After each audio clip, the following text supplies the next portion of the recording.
You're listening to Media Savvy Moms with Melody and Marilyn, a podcast by Parents Aware, your go-to for information on how to talk to kids and teens about pornography and healthy sexuality. Welcome back to the Media Savvy Moms podcast. Today we are going to talk about video games, and this is a huge topic and so relevant to parenting today. What kid doesn't love video games?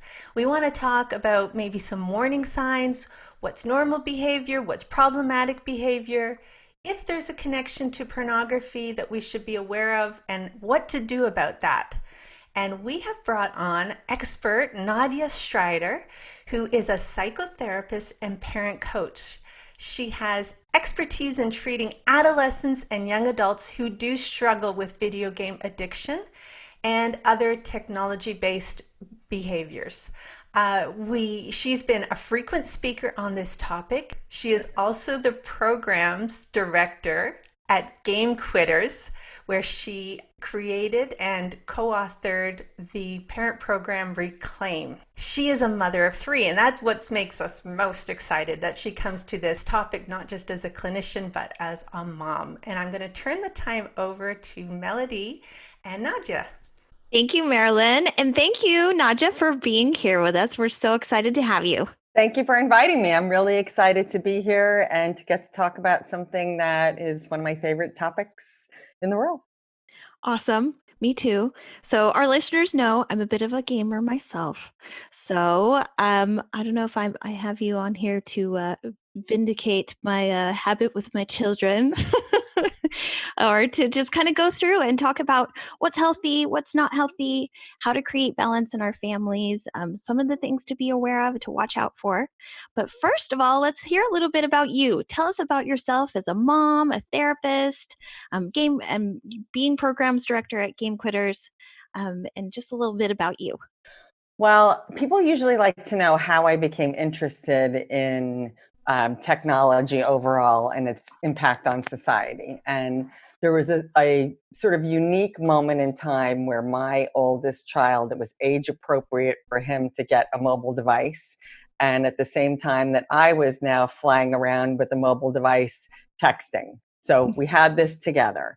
Then, within a couple of short years, I had a BlackBerry, which is something that I thought, why do I need that? I used to be a banker. I was no longer a banker. Why do I need that? Well, I need that because I need to be able to read my emails on the run. And then a little alarm went off in me and said, well, that can't be really good. Like on the run, shouldn't I be able to not have to read my emails? Mm-hmm. So, and then quickly after that, I've got a daughter in high school who I'm insisting as a freshman gets a BlackBerry so she can read her emails from her coach at school. And you can see where this goes. So this is already, 10, 12 years ago.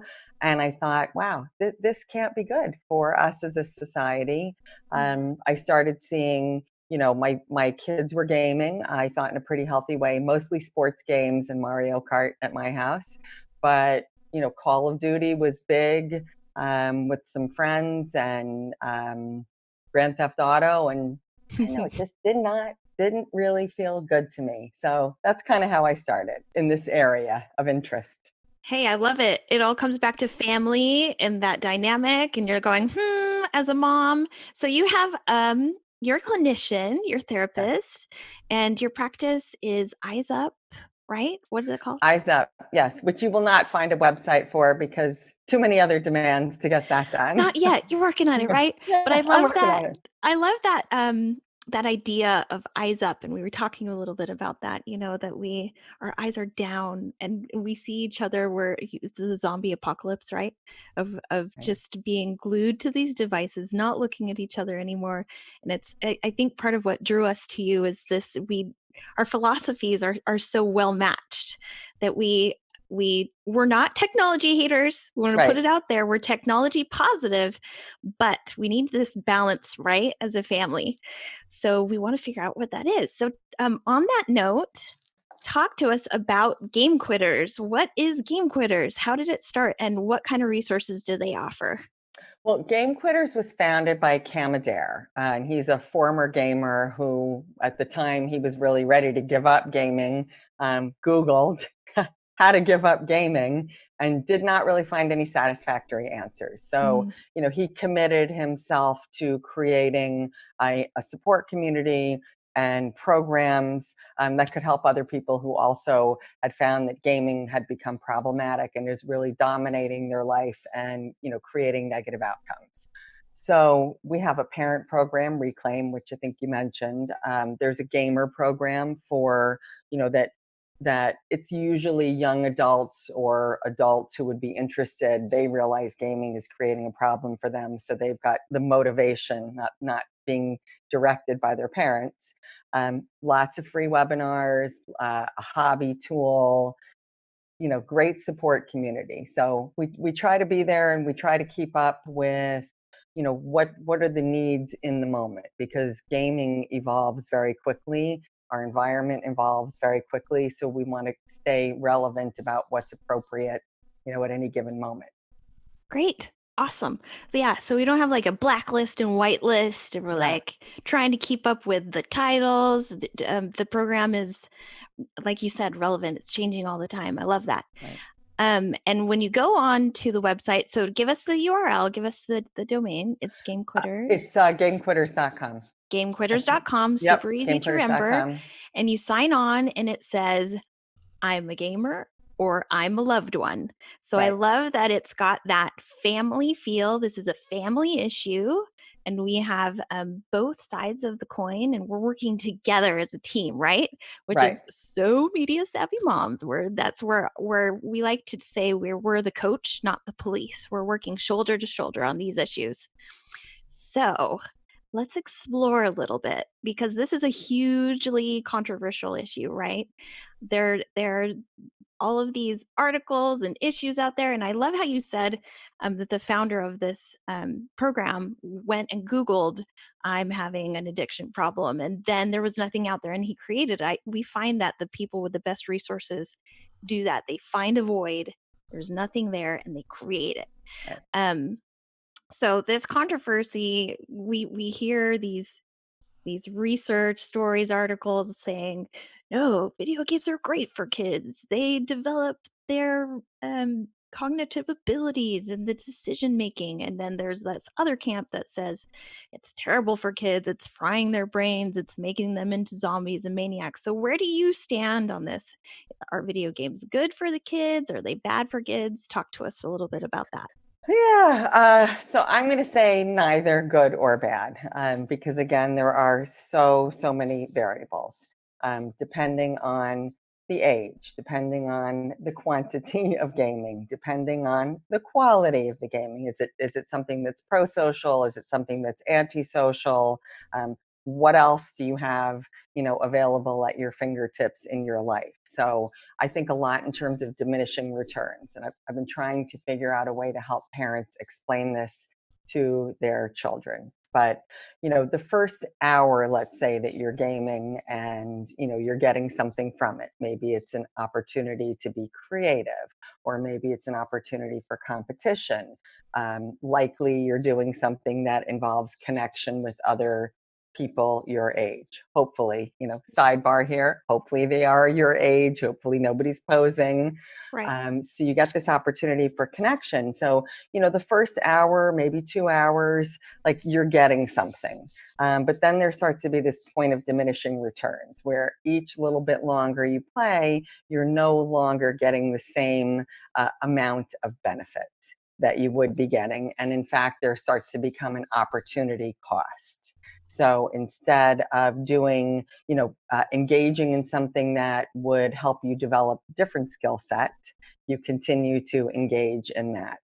So, how does that really tie into gaming is that game developers build games to, I don't want to say be addictive. That's what everybody says. But I mean, they want you to keep playing. That's their Sure. job. They want to feed their family. So, it's not a good or bad. It's a how much, how often, age appropriate.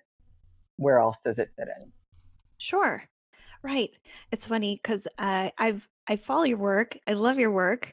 I've heard you Thank talk you. about how walking around with this technology in our pocket. We have games in our pocket. And we have phones in our pocket. It's a little bit like having a chocolate bar in our pocket and being on a diet, right?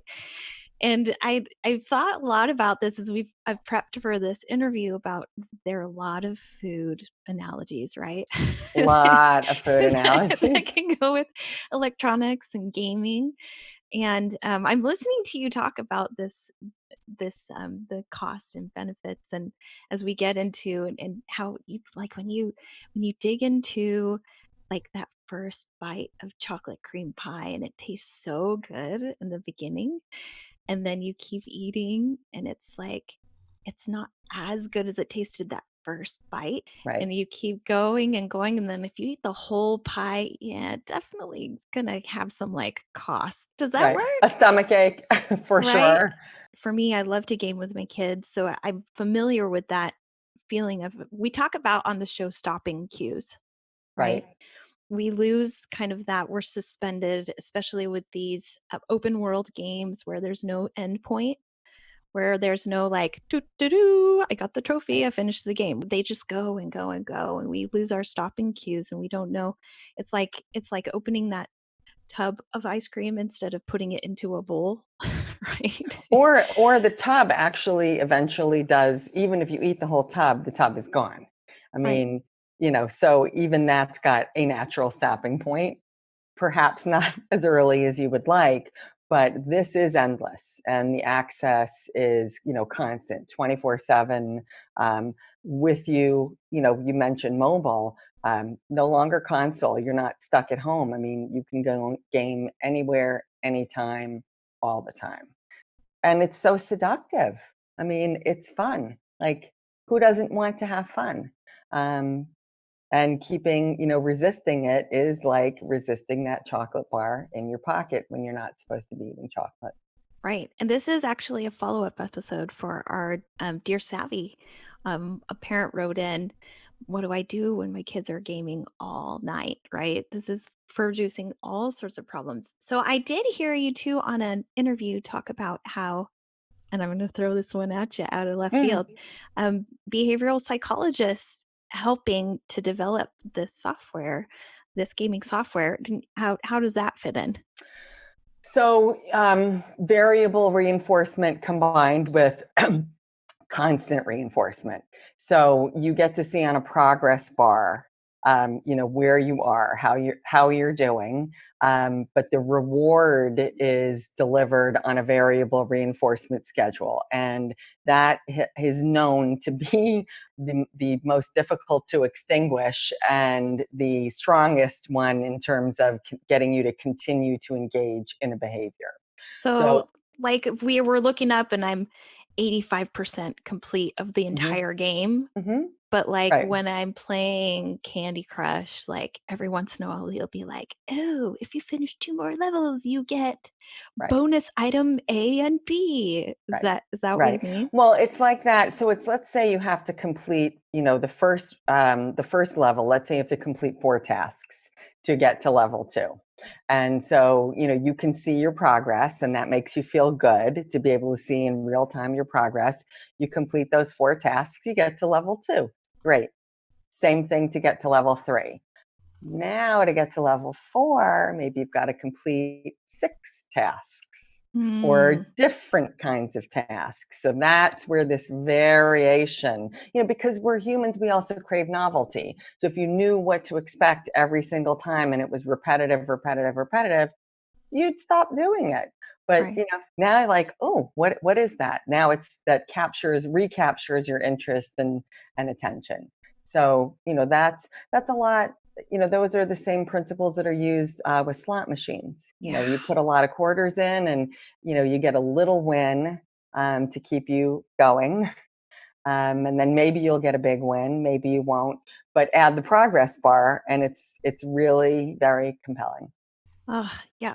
So we got all this cocktail of seductive, interesting in colors, and we touch it and it's pretty, and behavioral psychology is plays into it. And so, yeah, it's easy. It's easy to get drawn in, right?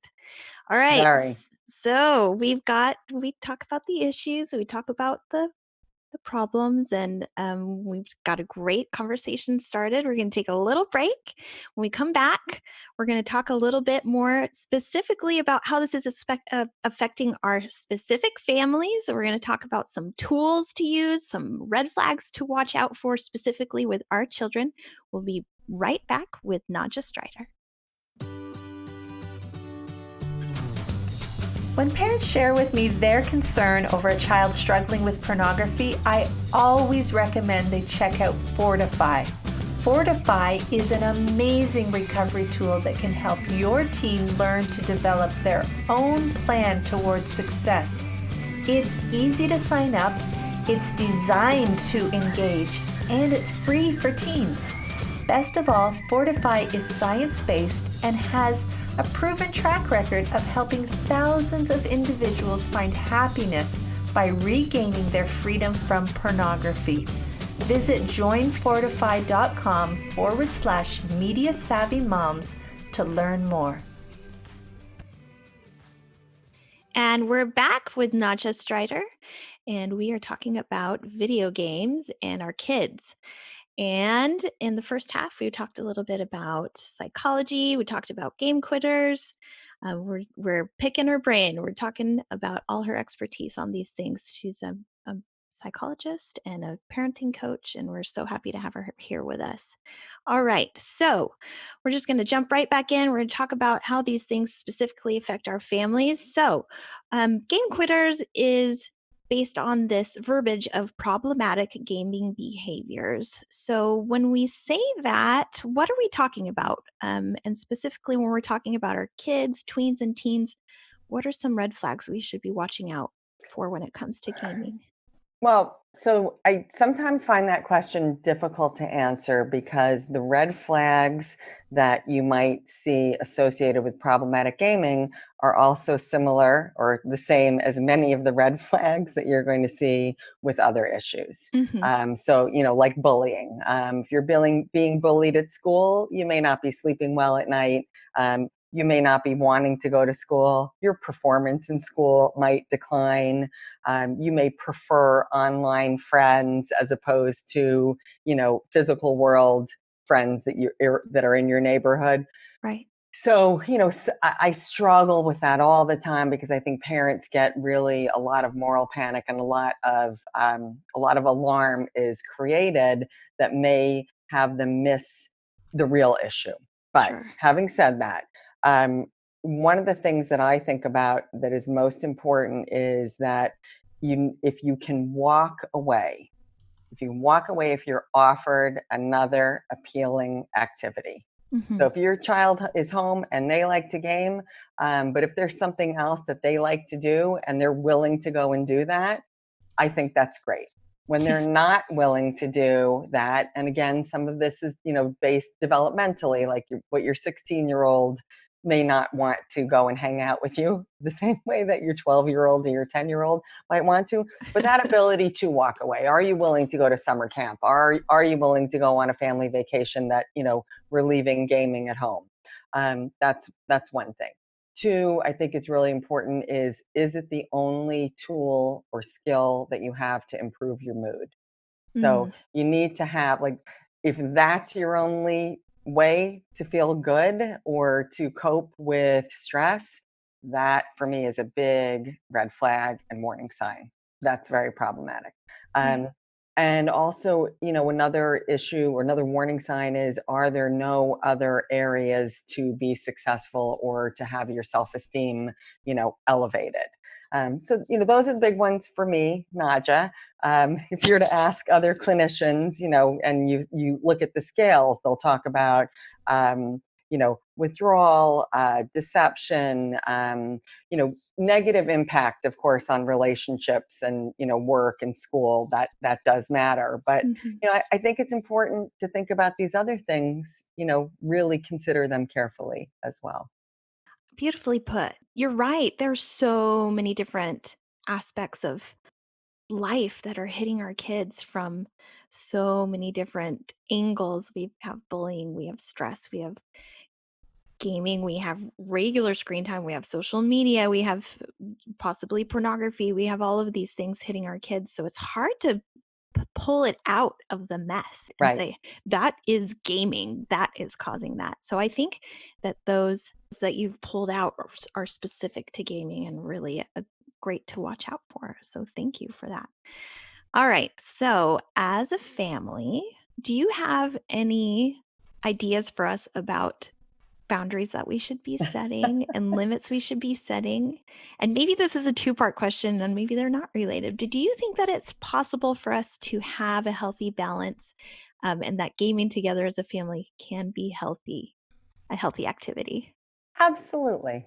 Like, absolutely and completely can be a healthy activity. And you have to remember, like, gaming, there are all kinds of games. There's a really wide range of games. So, you can be doing a dance game together. You can be on Wii. You can be, I think Mario Kart is a popular one for Yeah. you. Yep. Roblox. I mean, all these things you can do together. And what's great about it is that it is a chance for parents to connect with their children on their level. Like, that's Right. the current level. So, it would be like, let's say when we were growing up, if your parents wouldn't listen to the Beatles, and you wanted to, but if they liked the Beatles and you could all sing in the car together, like, that was awesome. It also provides a chance to model, like, how do you self-regulate? How do you know when it's time to stop? What that experience is like for you, being able to say, this is hard for me too. I don't want to go cook dinner right now, or I don't want to, go and do, but this is the task. I So you laugh get, because that's me. yeah. I mean, who wants to stop doing something fun? And, again, what really sort of troubles me is parents that shame their children over this instead of helping them to learn skills. Like, they get to see what you do to self-regulate and go and then get back on the task that you have to perform. That's not the fun task.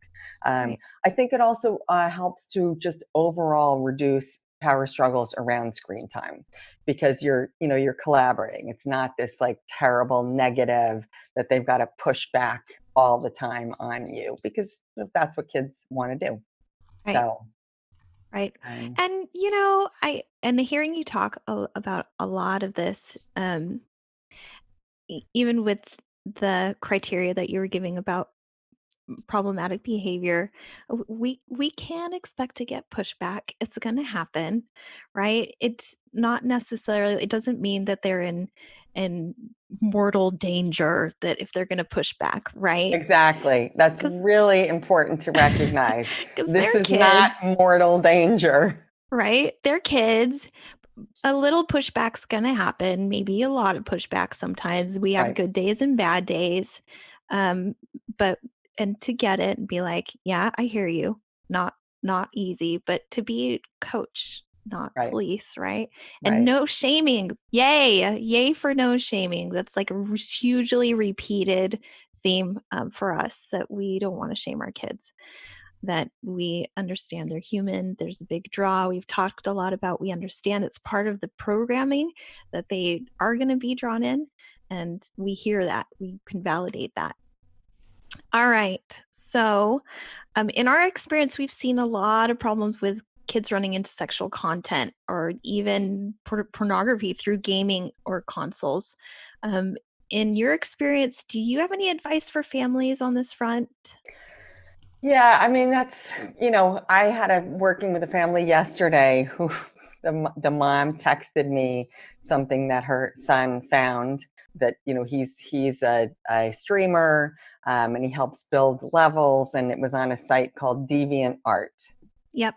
And I had never heard of that. So now Deviant Art is maybe not even on any, most parents' radar. So, certainly there's going to be opportunity for nudity, for pornography, for graphic material that you don't want your kids to see. So even with like trying to follow age restrictions or age limitations, age suggested age guidelines, what I think is, as much as this is the Wild West for us as parents, Mm-hmm. I'm a strengths perspective based person.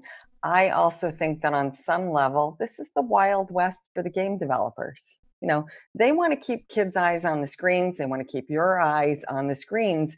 They were not looking for predators and people who want to promote pornography to insert into games that are supposed to be appropriate for kids who are 10 years old. Right. So, I think we have to be aware that they're sort of figuring it out as well.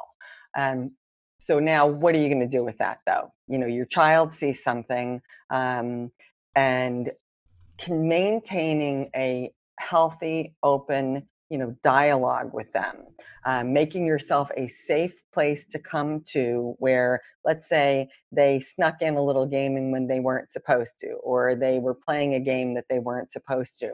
So you're giving this, you're letting them know that there's going to be this amnesty policy Mm-hmm. where behavior that occurred before is not going to be have punitive consequences, but so that they learn, because they need to come to the adults to figure out what to do. Right. And we need to encourage them, like especially with grooming, we need to encourage them to trust their gut.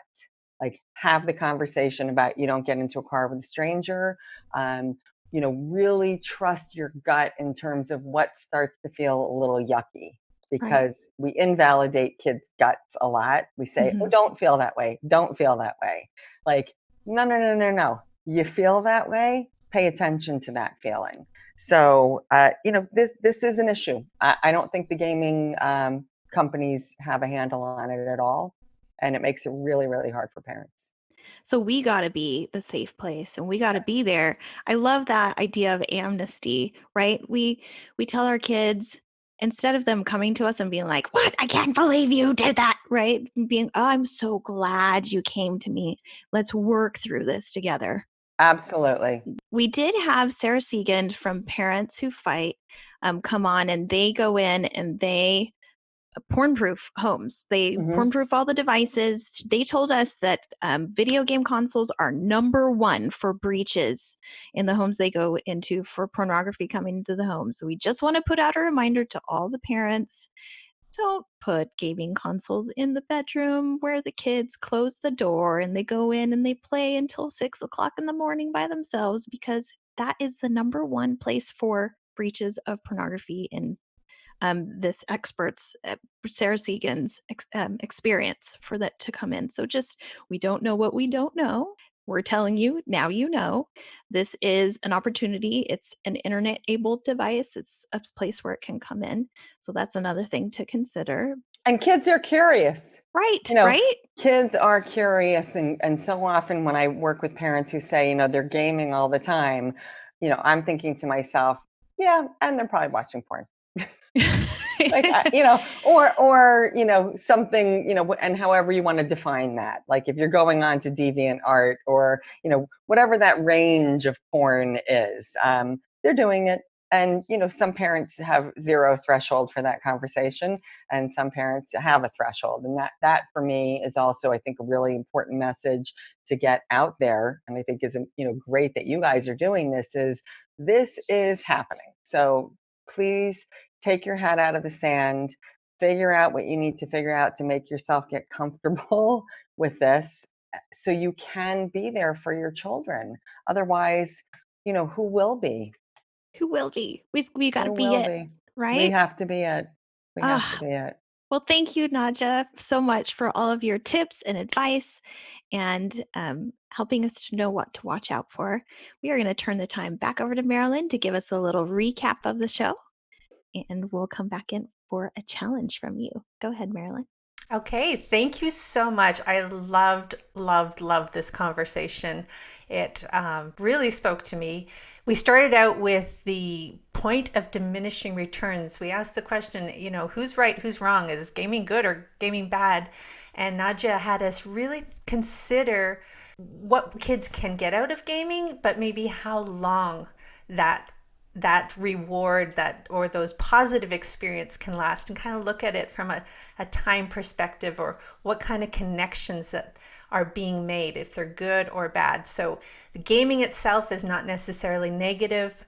We just need to be aware of the point of diminishing returns. And then we asked about red flags and problematic gaming behaviors. And she gave us some very specific things to consider. Can your child walk away from the game if they're offered another exciting activity? And if they can't, then that could be a red flag. Is it the only tool or skill they can use to improve their mood? If it is the only skill, then that could be a red flag.